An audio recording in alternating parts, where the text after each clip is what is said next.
Okay, slight pause there while we just had to recover young Tilly before she disappeared off to go and say hello to somebody else. But yeah, we were just running through some thoughts on the media holding the those in authority to account, and that they are definitely not. They've not worked out how to do that in the modern landscape. And the modern landscape has a problem in the fact that previously, I mean, I would expect every politician to put the theories or the thoughts they have to have a bias towards those. That's perfectly understandable, and it would be wrong, not just naive. It would be wrong to think otherwise, because it's important if you think something that you put together that argument. The problem is we have slipped in the last, I suppose, 10 years, but less than 10 years probably, really probably not much prior to Brexit, into a situation where politicians are quite happy to outright lie without any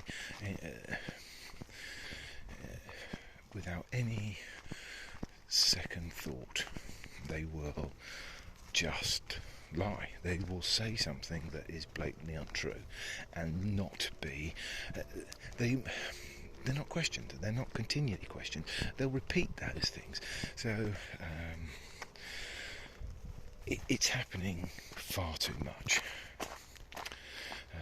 and unless it's addressed, unless a way round that is discovered, or is established, where you have a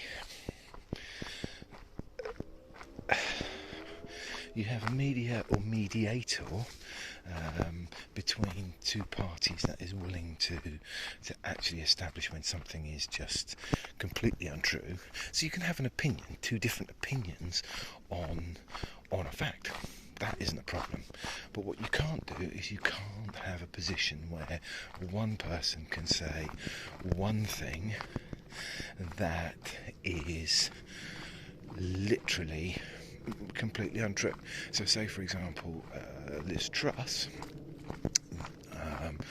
she put forward a proposition the other evening in one of these slightly crazy hustings where she said that she would save £8 billion by effectively changing civil servants' pay to be different in different areas within the UK. So, for example, somewhere where the cost of living was extremely high, such as London, would have a different pay scale to somewhere in the north of England. And she has discussed this before, but it appears she wasn't just discussing the civil service. To get the figures to come back to that she gave, you would have to have you would have to include not just the civil service, but all members of the public who receive public pay, so police officers, teachers, nurses, across the spectrum. She then backtracked on that, then pretended that the media had misinterpreted what she'd said, but that this was untrue. They had specifically discussed exactly what she'd said, and she'd said it before. This wasn't a misrepresentation of what she'd said. Yet she was allowed for it to be left as if it had been, or an opening for it to have been a misunderstanding. There was no misunderstanding. She said one thing, it was proven to be false, and she lied and backtracked about why she lied. That can't carry on. If that doesn't change, there will be consequences to that. If that isn't shown to be an unacceptable course of action or behaviour for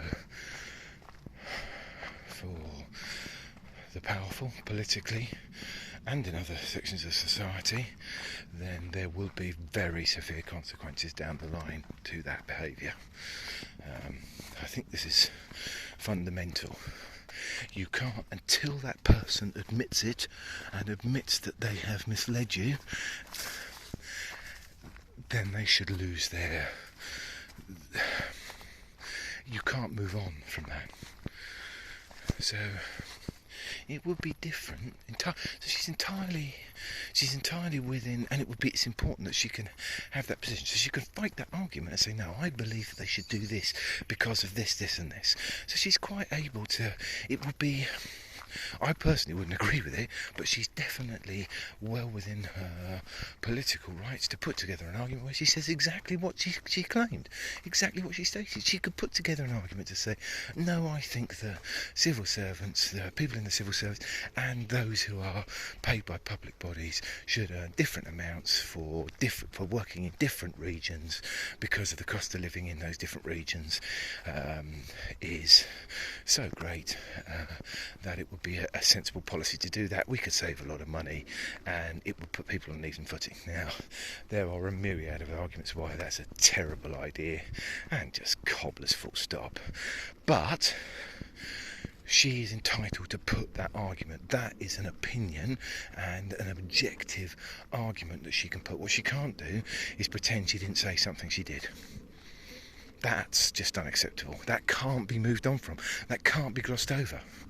Because if you gloss over that, you allow people to say, well, this is Boris Johnson. This is why we had Boris Johnson. Boris Johnson, I disagree with him on just about everything. But he shouldn't be. It's not that I disagree with him. It's the fact that he shouldn't be allowed. The bit that he shouldn't be allowed to do is not have an opinion, not argue that opinion. It's that he shouldn't be in a position where, when he has misled the public, misled his fellow MPs by overtly lying, telling verifiably false statements, making verifiably false statements, he should not be then allowed for that to be let go. That is something that is sacrosanct, because if you don't stop that, people will say anything. They'll say anything for power and anything for money, because people already do. But as a powerful politician, it is absolutely essential that we stop this and do it quickly, because if we don't work out a way to do that in a civilised and polite manner, the consequences will be horrendous.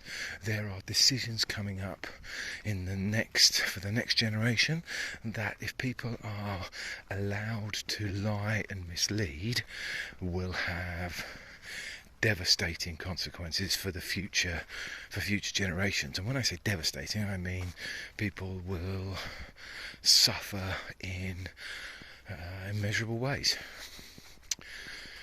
Anyway, on that lovely cheery note, I will go back to enjoying my beautiful walk in just stunning British countryside. Look at that. What a beautiful August evening. Absolutely fabulous.